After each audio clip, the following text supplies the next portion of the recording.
Tahukah saudara kata impartasi itu berawal dari bahasa Inggris impart. Impart itu bagaimana saudaraku? Ketika saudara impart, sehingga apa yang saudara bagikan itu be a part.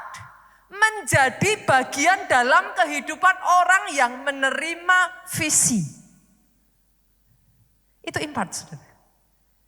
Dan ketika visi itu masuk, api yang sama yang awalnya menyebar dari dalam diri saudara, disebarkan kepada orang lain. Disebarkan kepada orang lain. Disebarkan kepada orang lain. Pastor, gimana caranya saya bisa membagikan? Bolehkah saya ajak saudara kita belajar dari Yesus? Bagaimana Yesus menyebarkan api? Boleh ya? Kita lihat yuk. Lukas, kita buka. Lukas pasalnya yang ke-24 ayat 32 saudaraku. Masih ingat kisah dua murid yang meninggalkan panggilan, terus kemudian mereka lari dari Yerusalem, mereka pergi ke Emmaus, saudaraku. Kita baca ya, kisahnya ya. Kata mereka seorang kepada yang lain, lihat ini. Bukankah hati kita berkobar-kobar ketika ia berbicara dengan kita di tengah jalan? Dan ketika ia menerangkan kitab suci kepada kita, lihat ini saudaraku. Dua murid ini yang tadinya apinya sudah padam, mereka sudah pergi meninggalkan Yerusalem, mereka sudah capek, mereka mau mencari Emmaus. Emmaus artinya sumber air panas. Mereka lari, mereka pergi ke Emmaus, tapi di tengah jalan mereka ketemu dengan Yesus. Ketika Yesus berbicara, api yang padam menyala. Bolehkah saya katakan bagaimana cara saudara menyalakan api? Dengan perkataan. Oh, saudara akan takjub dengan betapa hebatnya power dari lidah ini, saudaraku. Kita buka yuk. Yakobus pasal 3 ayat 5. Hati-hati kalau pakai perkataan, saudaraku. Yakobus 3 ayat 5, lihat. Demikian juga lidah, walaupun suatu anggota kecil dari tubuh, dia kecil loh saudaraku. Seberapa besar sih lidah saudara? Namun dapat memegahkan perkara-perkara yang besar. Lihat. Betapapun kecilnya api, ia dapat membakar hutan yang besar. Ternyata ya saudaraku, dengan mulut saudara bisa mengobarkan api. Dengan mulut saudara bisa memadamkan api. Bapak Ibu, halo? Orang tua, bolehkah saya katakan kepada saudara, hati-hati dengan perkataanmu kepada anakmu. Perkataan yang sama yang kau katakan bisa memadamkan api mereka loh. Suami istri, halo? Ibu-ibu, jangan ngomong sama suaminya, kamu mah pak bisa apa sih pak?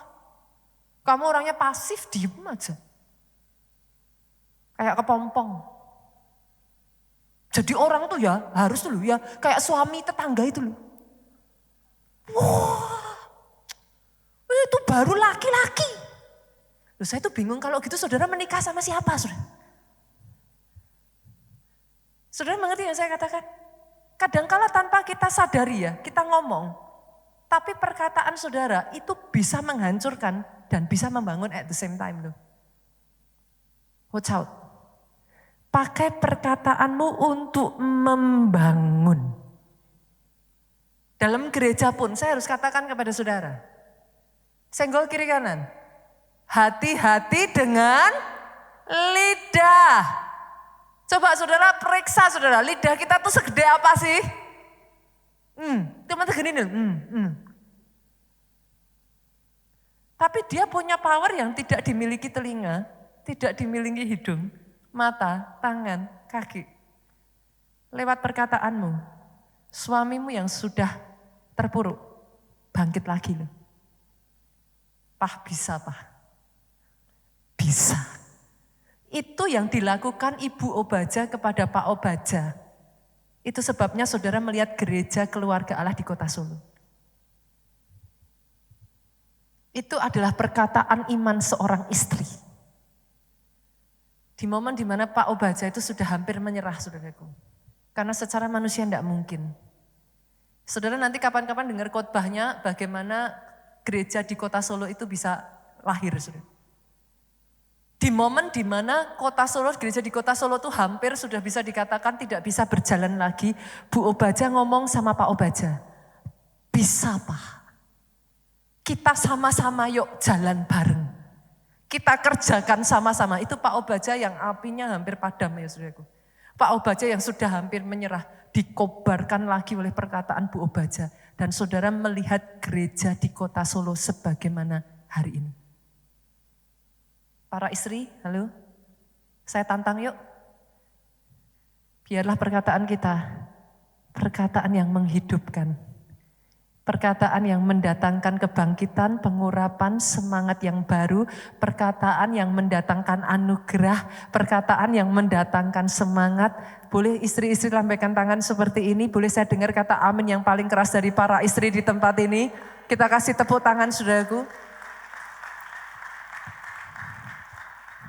Suami-suami sebaliknya, saya tuh melihat ya saudaraku, ada istri-istri yang jadi sebagaimana mereka karena punya suami yang melihat istrinya, melampaui istrinya bisa melihat dirinya sendiri.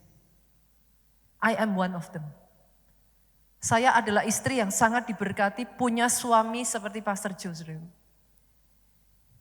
Karena setiap kali saya melihat diri saya sendiri tidak mampu, setiap kali saya melihat diri saya sendiri hancur, saya terbatas, Pak Jo akan selalu ngomong sama saya punya istri yang hebat.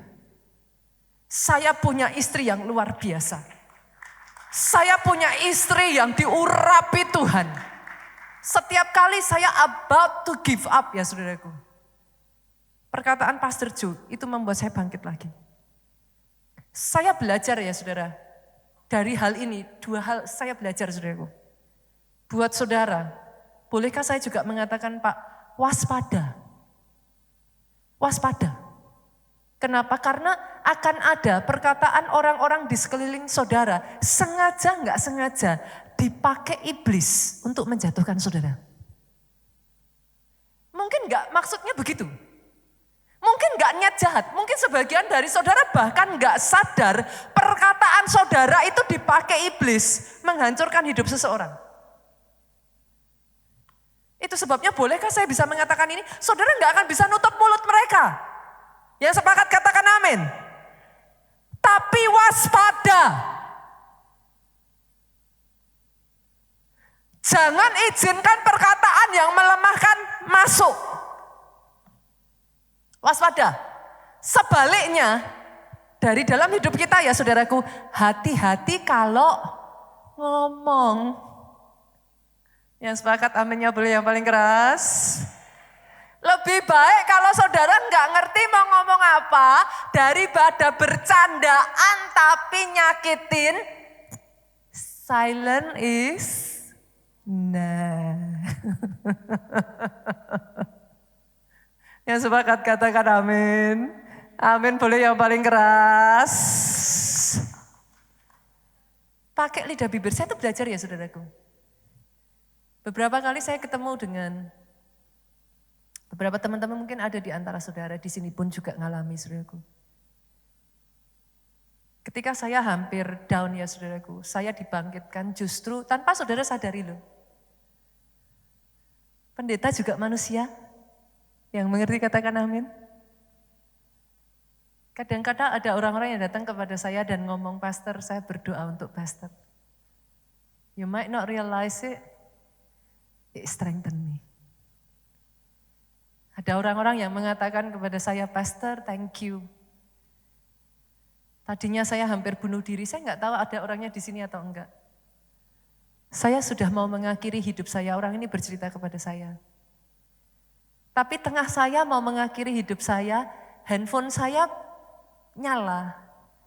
Ketika nyala dibuka, dia dengar khotbah, saudaraku, dari gereja kita.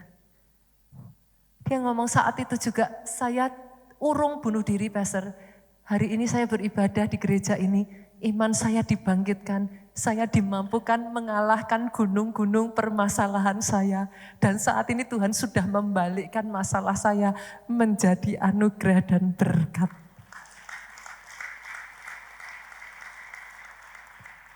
Senggol kiri kanan yuk, katakan saudaraku, pakai perkataanmu untuk membangun.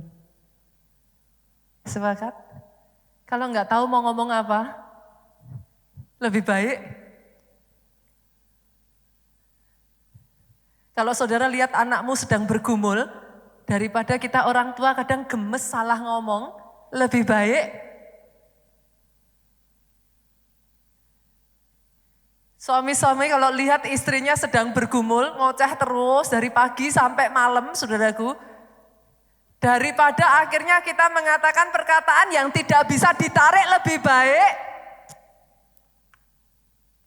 setiap perkataan kita keluar, biarlah yang keluar perkataan yang membangun, menyemangati, membangkitkan, mendatangkan anugerah. Boleh tepuk tangannya sekali lagi yang paling meriah, saudaraku.